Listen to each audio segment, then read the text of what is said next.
राहुल गांधी आता दाखल झालेले आहेत। सोमनाथ सूर्यवंशींच्या कुटुंबियांची भेट घेण्यासाठी राहुल गांधी आता परभणीमध्ये त्यांच्या निवासस्थानी दाखल झालेले आहेत। यावेळेला देखील राहुल गांधी यांनी निळ्या रंगाचा टी शर्ट घातलेला आहे।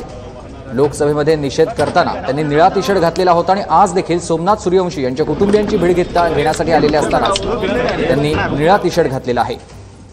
परभणीमध्ये 10 डिसेंबरला संविधानाच्या प्रतिकृतीची विटंबना करण्यात आलेली होती आणि त्या घटनेनंतर परभणीत मोठा हिंसाचार झाल्याचं दिसून आलेलं होतं आणि या घटनेत काहींना अटक देखील करण्यात आलेली होती आणि त्यामध्येच पोलिसांच्या कोठडीत असताना सोमनाथ सूर्यवंशी यांचा मृत्यू झालेला होता।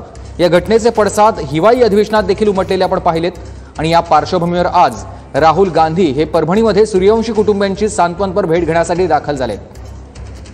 सोमनाथ सूर्यवंशी यांच्या प्रतिमेला त्यांनी अभिवादन केलं आहे, आदरांजली वाहिलेली आहे आणि त्यानंतर आता ते कुटुंबियांची भेट घेण्यासाठी त्यांच्या निवासस्थानाकडे जातील।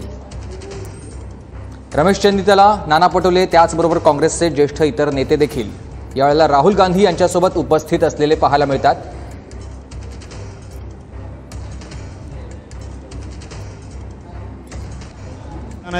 प्रास्ताविकेची प्रतिमा जी आहे ती देखील या ठिकाणी भेट देताना आपल्याला पाहायला मिळत आहे।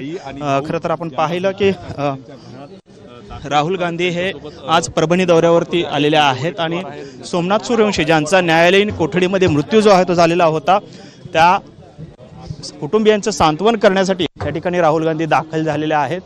आता राहुल गांधी जे आहेत ते त्या कुटुंबियांसोबत संवाद साधणार आहेत आणि त्यानंतर ते माध्यमांशी देखील संवाद साधण्याची शक्यता आहे।